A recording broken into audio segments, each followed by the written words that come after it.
Welcome to the RJI Futures Lab, where we help you make your organization more innovative. I'm Ruben Stern. This week, tips for what works best across all the social media platforms.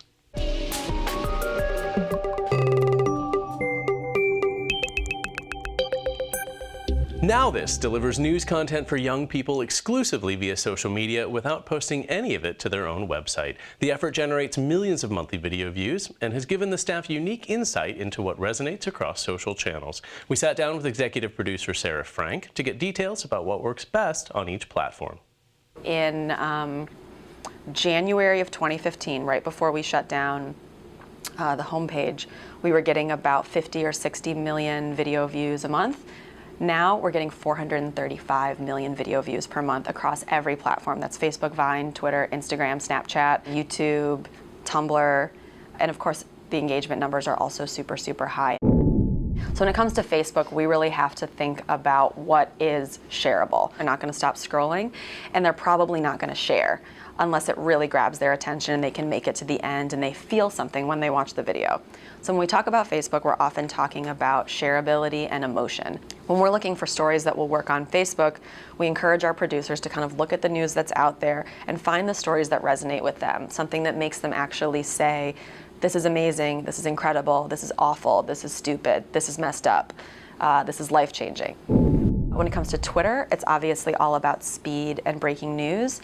You don't see so many of our feature-y videos or things that are really evergreen working on Twitter. Everyone who follows us on Twitter is obsessed with news. They want to know what's happening right now. So sometimes that means that we actually will use a variety of mixed media on Twitter. So we'll use stills, GIFs, screen shorts, which are quick kind of factoid stills, Photoshop contests, and also video.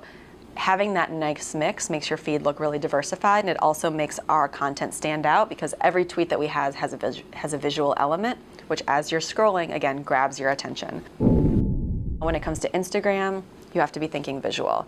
And you don't want to put things in Instagram that would kind of be really upsetting to people, so you kind of try to stay away from blood or gore or things that are really gross, because where are people looking at Instagram? They're looking at Instagram while they're eating or while they're bored, so you don't want to kind of give them this kind of unfortunate, awful reaction. That doesn't mean you can't do more important hard news stories. You just have to think about the visual and think about the context. Vine tends to be sillier and goofier.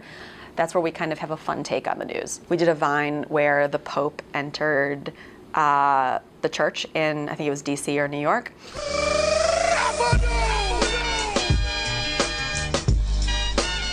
And we did some crazy, funny, WWE music, because it was just this very dramatic entrance. And that was a way that we could get those younger users who are on Vine looking at crazy, silly pranks and stunts all day long to engage them in a story that normally they might just be kind of immune to.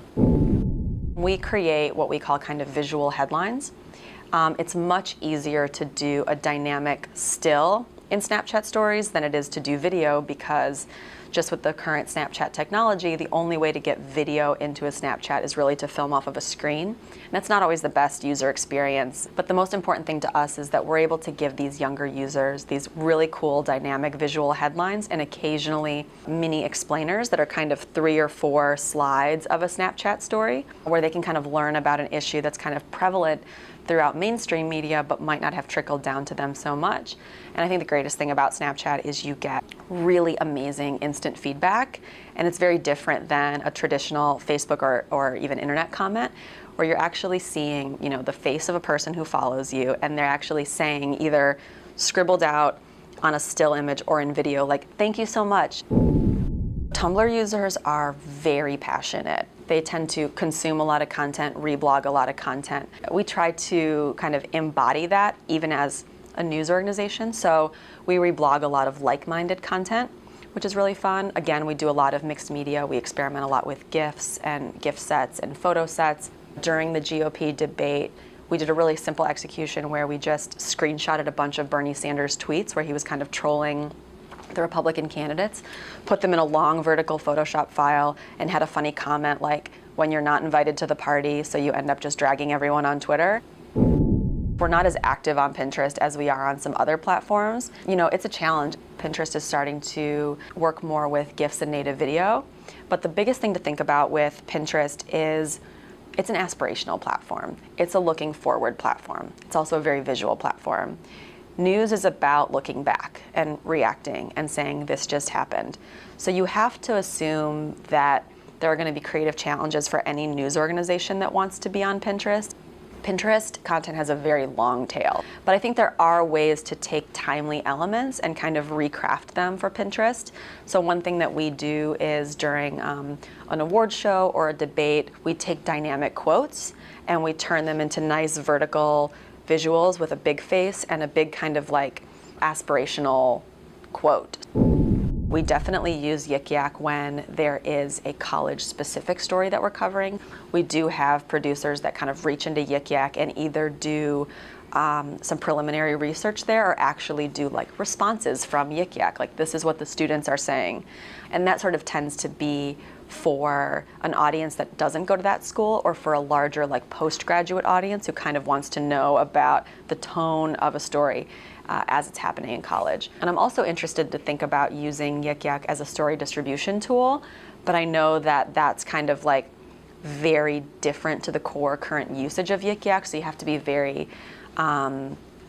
careful with that so you're not kind of alienating users right away. We have a pretty good sized Google Plus page. We use it for a lot of GIFs because the GIFs look really nice in those feeds. We don't see as high engagement as we do on Twitter and Facebook. And for YouTube, a way that we use YouTube is actually to distribute a lot of our real-time clips. YouTube is the second largest search engine in the country and might actually be the second largest search engine globally.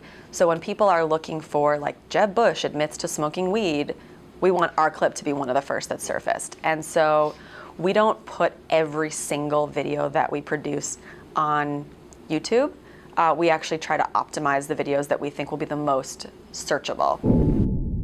We're always trying to think of new apps and new ways to kind of get our information into people's feeds. Something that we just are trying to launch right now is actually a Slack channel, first aimed at journalists, where you can kind of see every video we make as it publishes, and if you want to embed that in your story, great. If you want to tweet a video link that plays nicely inline in feed, great.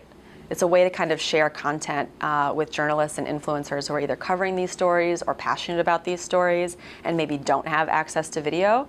There are times when we think about what could we be doing on Dub Smash, like finding ways into a conversation. It doesn't have to be breaking news, but topical and current events are interesting to young people if you can find the way to reach them. And so we're always trying to find new ways. Now this creates upwards of 60 pieces of content per day using a team of between 10 and 20 producers. And that's it for this report from the RJI Futures Lab. I'm Ruben Stern. We'll see you in the future.